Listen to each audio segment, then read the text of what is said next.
Donc je disais ceci, c'est que il y a des moments difficiles dans la vie. Vous avez remarqué, j'ai entendu regarder un reportage il y a une quinzaine de jours, ça va être sur Arte, qui parlait des évangéliques, et j'ai entendu un petit chant un vieux petit chœur qu'on chantait, qu'on était joie, joie, mon cœur est dans la joie. On entendait des gens chanter cela. C'est vrai que on est heureux quand on connaît le Seigneur, hein, quand tout va bien, quand on a l'impression que on demande, le Seigneur est là, il répond à nos besoins. Mais ça vous est déjà arrivé parfois de demander à Dieu et rien. On a l'impression que le ciel est fermé. On voudrait que ça bouge, il n'y a rien. Est-ce que notre Dieu serait en vacances? Est-ce qu'il serait aux abonnés absents? Comme quand parfois on essaie d'avoir un ami, vous vous souvenez, un ami, on essaie de l'appeler, on téléphone, laissez un message, je ne peux pas vous répondre pour l'instant. Qu'est-ce que c'est compliqué quand on est pressé d'avoir une nouvelle, une parole qui pourrait nous fortifier, nous encourager. Et pourtant, on chante des beaux cantiques, d'excellents cantiques, comme cet ancien, quand je dis pas ce vieux cantique, mais cet ancien cantique qui dit « Quel ami fidèle et tendre nous avons en Jésus-Christ, toujours prêt à nous défendre, à nous comprendre, etc. » Mais quand le ciel est fermé, je sais pas, ça me fait penser, vous savez, vous connaissez Habakkuk? Oui, peut-être, connaissez peut-être. Pourtant, vous savez, c'est un prophète de Juda. Vous connaissez la signification de son nom? Biblique. Quelqu'un de biblique, j'aimerais vous dire, vous êtes tous bibliques, hein? Vous êtes venus parce que vous aimez la parole de Dieu. Et cet homme, il aimait Dieu, il était là. Et vous savez ce qu'il a dit? Habakkuk, chapitre 1er, verset 2. Écoutez ces paroles. « Jusqu'à quand, Éternel, j'ai crié et tu ne m'écoutes pas. J'ai crié vers toi à la violence et tu ne secours pas. Pourquoi me fais-tu voir l'iniquité et contempler l'injustice? Pourquoi l'oppression et la violence sont-elles devant moi? Il y a des querelles et la discorde s'élève. Dites-moi, c'est pas un tableau réjouissant. Et voilà que cet homme dit, jusqu'à quand, Éternel?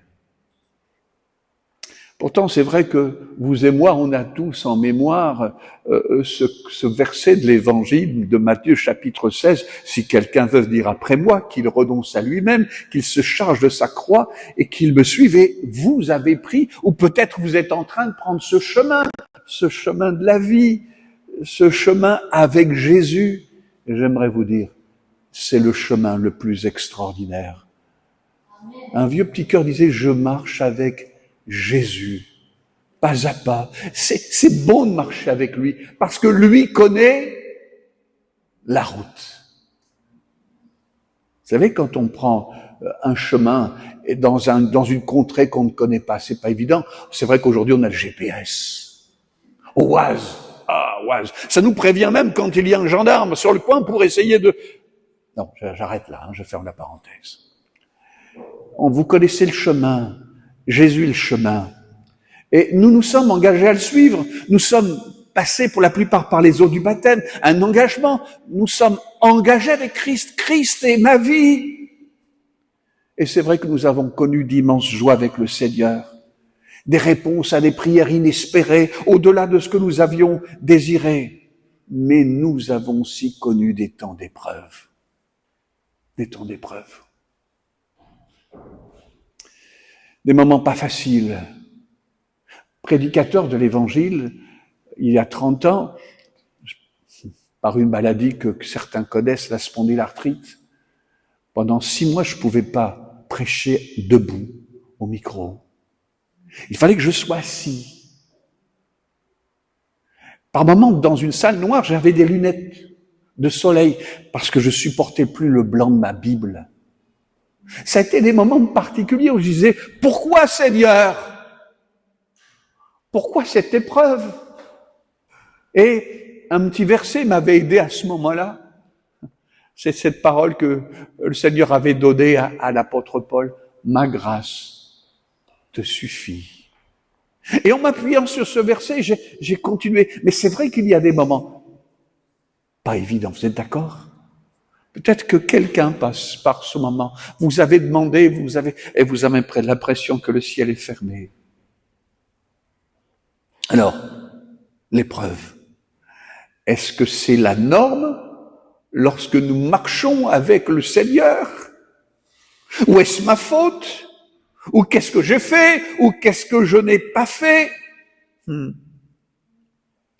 Peut-être quelqu'un pourrait se poser cette question. Pourquoi, Seigneur, nous fais-tu passer par tant d'épreuves? J'aimerais que nous puissions mettre les choses au clair dès le départ. Vous savez, je crois que c'est important, il faut bien dresser les choses.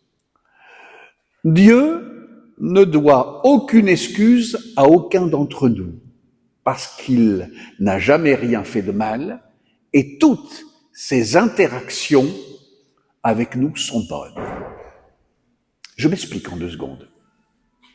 Quand nous nous sommes donnés à Jésus-Christ, quand nous avons donné notre vie, c'est pourquoi c'est bon de s'abandonner entre ses mains. Si vous ne l'avez pas encore fait, j'aimerais vous dire, ne dites pas « j'aime Jésus ».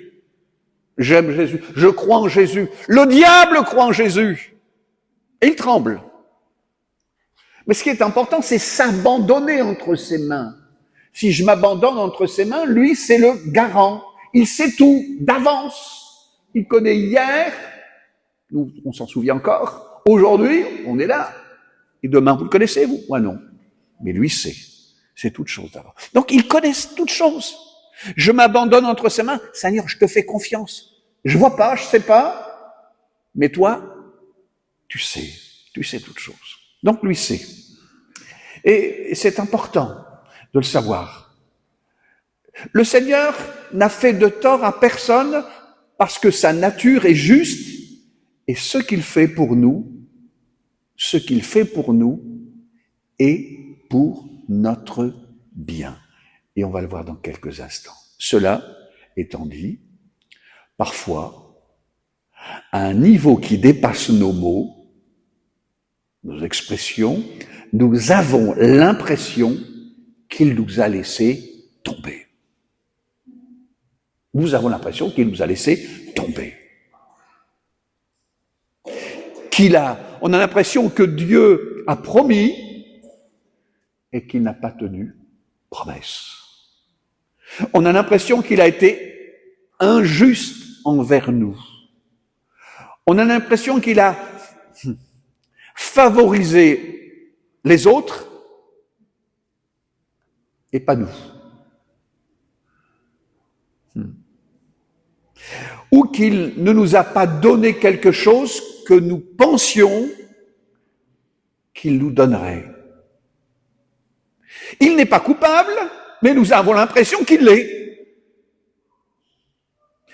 Je vais vous donner pas dire un exemple, mais ce que nous avons vu ce que j'ai vécu avec mon épouse Sylvette.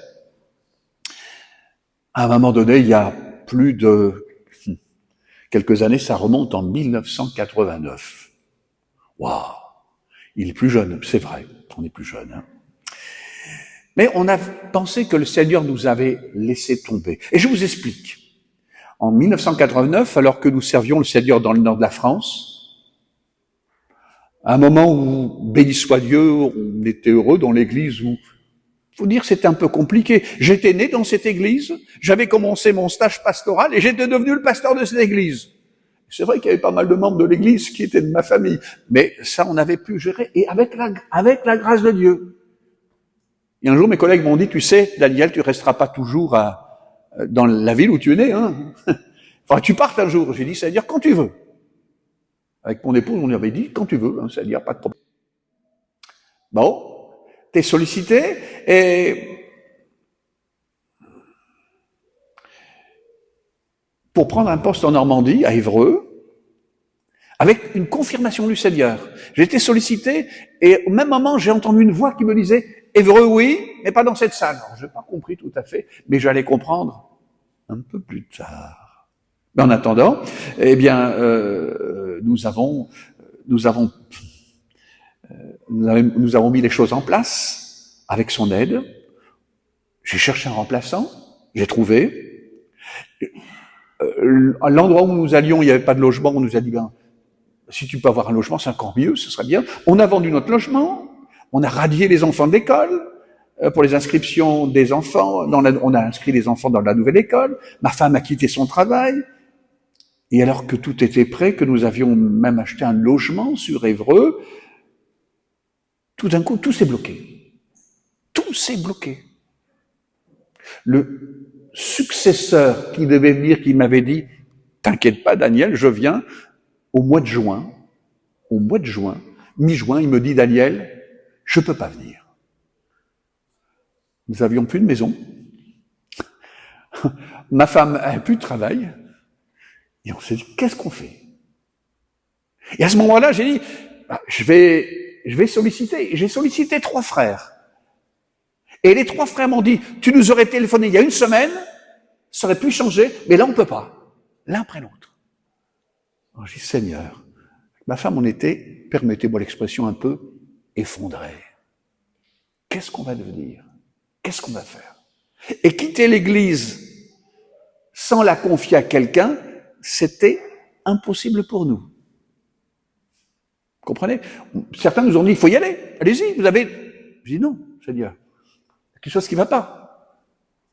L'assemblée, elle était ce qu'elle était, mais ça nous semblait impossible de partir.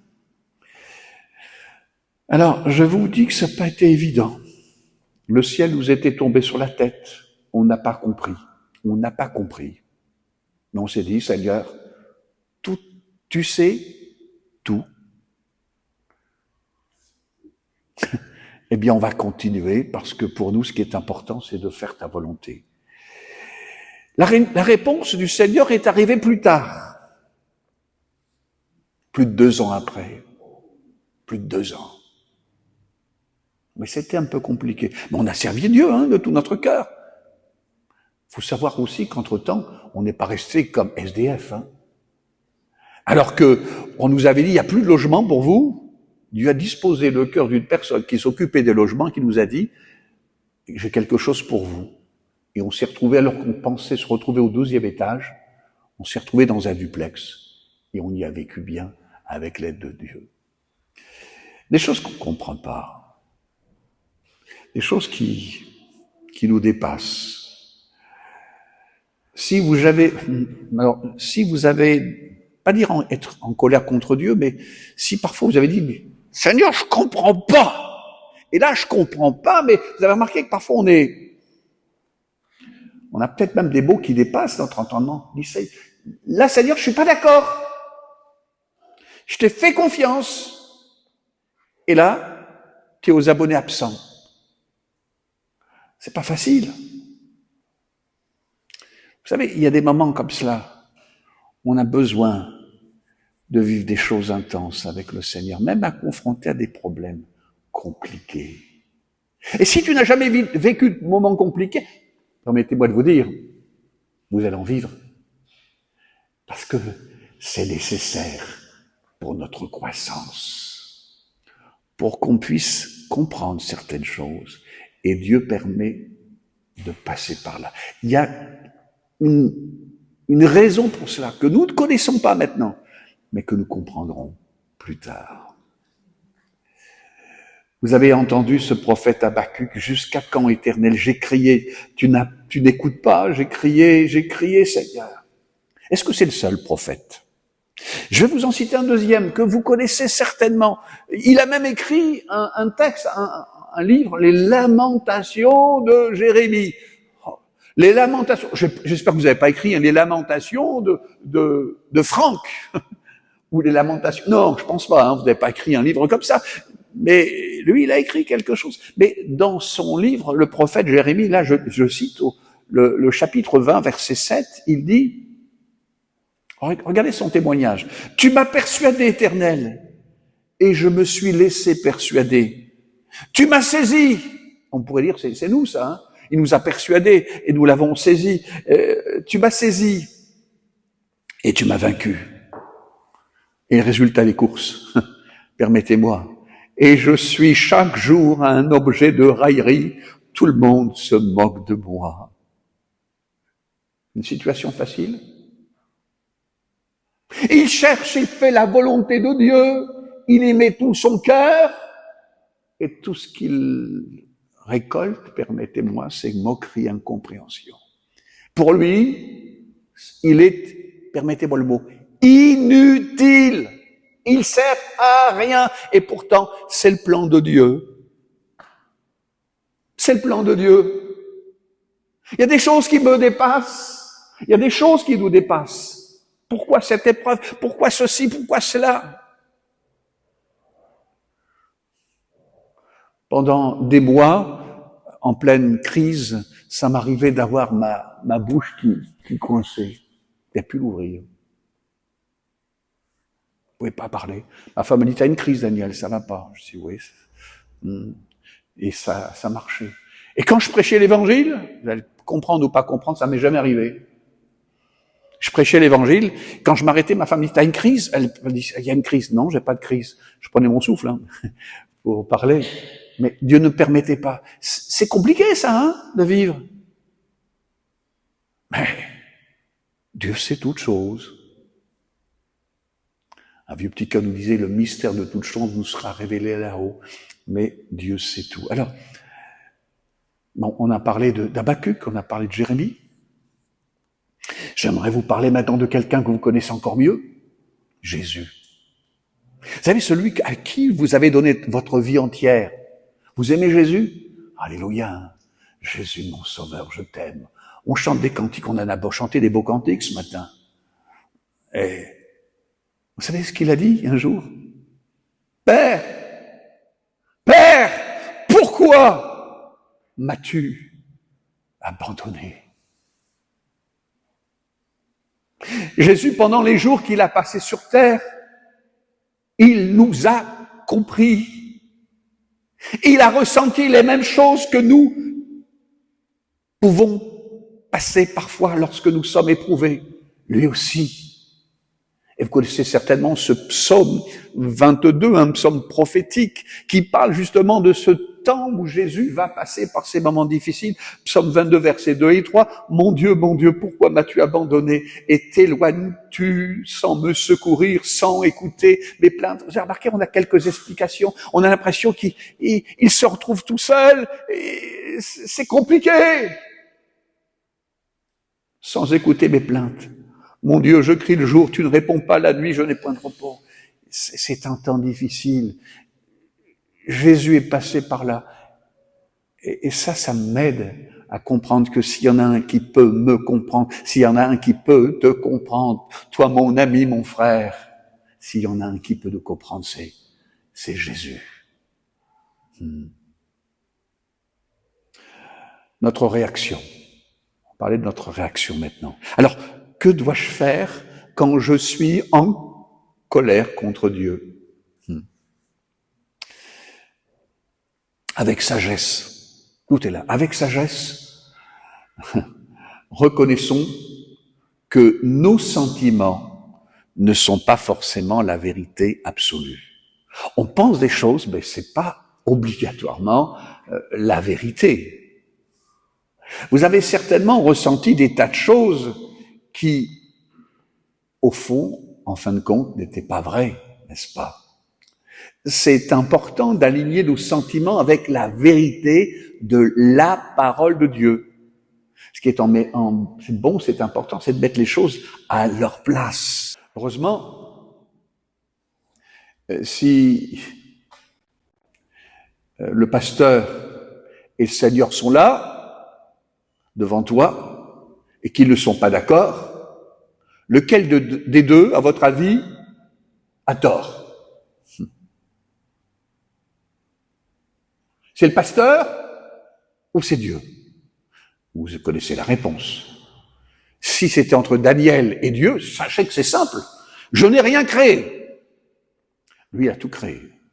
Je ne peux pas voir les choses du point de vue de l'éternité. Lui, Dieu, oui. Tant de choses se passent sur lesquelles je n'ai aucun contrôle. Et je ne saurais même pas quoi faire si je les avais. mais lui peut toutes choses.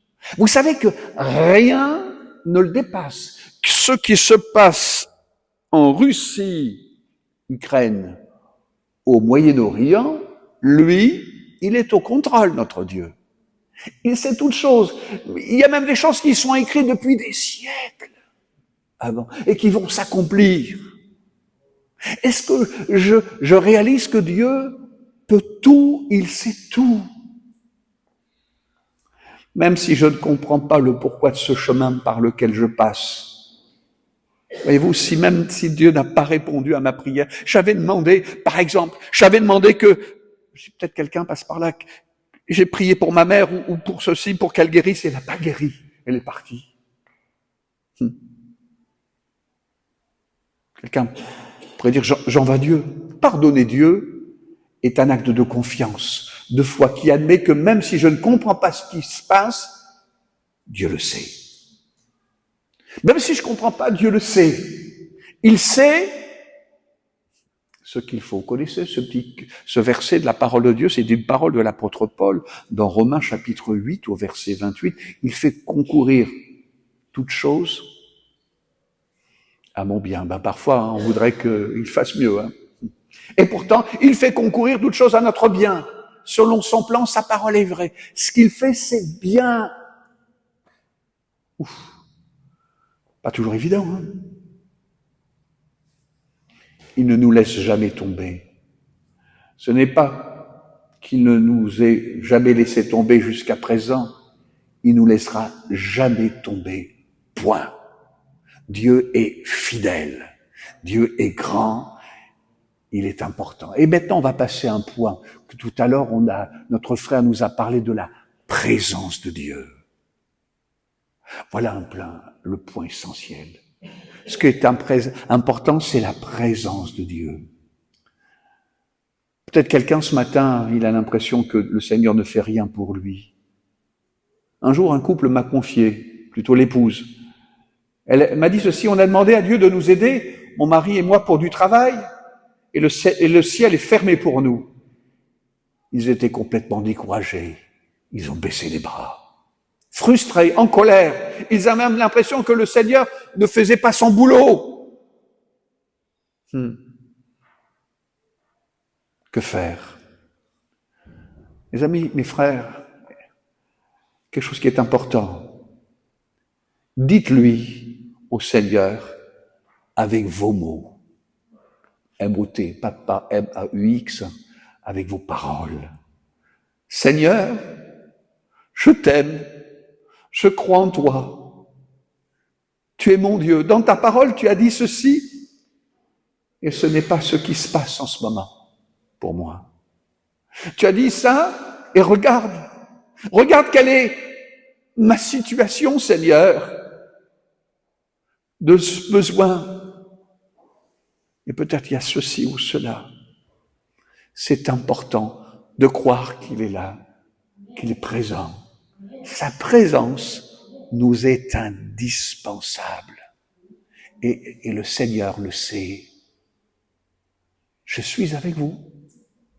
Il est avec nous. Ce qui est important, c'est de déverser toute son amertume devant le Seigneur et attendre en silence. Seigneur, je te déverse, je te dépose tout, tu vois. C'est compliqué pour moi. J'ai besoin de ta grâce. Et l'incompréhension laisse sa place à l'huile chaude de sa présence. Seigneur, ce qui est important pour moi, c'est de savoir que tu es là. Même si je suis dans une situation compliquée, tu es là. Ce qui est important, c'est que tu sois là. Laisse sa présence te remplir. Tes questionnements, ta colère, peut-être laissera place à un amour guérisseur. Si tu déverses, non pas tu revendiques, mais tu déposes toutes choses, c'est-à-dire je n'ai pas compris, je ne sais pas, mais je te dépose toutes choses, eh bien, quelque chose va se faire. Parce que sa présence va te remplir. et va vider cette amertume pour y mettre sa joie, sa paix. Tu ne verras peut-être pas toutes tes prières exaucées, toutes les réponses à tes doutes, à tes questions sans réponse, mais ce qu'il veut te rappeler, l'essentiel, c'est qu'il est avec toi et qu'il ne t'abandonnera point. Quand le Seigneur est là, c'est pour nous l'essentiel. Il est là. Il n'est pas simplement là quand tout va bien. Et merci Seigneur. Vous avez remarqué quand ça va pas, on dit, est-ce qu'il y a un Dieu? Et quand ça va bien, c'est grâce à moi. C'est étonnant. Ce couple dont tout à l'heure je vous ai parlé, à un moment ils ont une réponse, ils ont dit, ça c'est grâce à nous. Étonnant quand même. Ils ont oublié qu'ils avaient donné leur vie à une époque entre les mains du Seigneur. C'est important mes amis, ce qui nous est important, c'est la présence de Dieu. Vous vous souvenez ce petit verset qui nous dit, là où 2 ou 3 sont assemblés en mon nom, qu'est-ce qu'il est dit? Le je suis, il est là. Et Jésus a dit qu'il serait avec nous tout le temps. Tout le temps. C'est bon sa présence. Une personne qui avait passé par une jeunesse marquée par les abus a écrit ceci. Le but de la vie n'est pas l'absence de douleur, mais c'est la présence de la gloire. Tout à l'heure, on a chanté un cantique fort qui nous parlait de... C'était quoi les paroles qu'on a chanté? Un cantique... Alors, c'était pas sa grâce, c'était un autre mot. Qu'importe. On a chanté un mot qui était fort.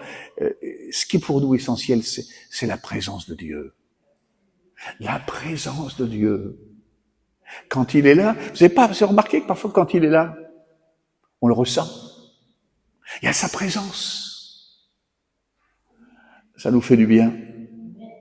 Voyez-vous, ce qui est important, c'est la présence de Dieu. Seigneur, je souffre en ce moment, mais tu es à mes côtés. Je passe par des moments difficiles, mais je sais que tu es là et toi tu veilles.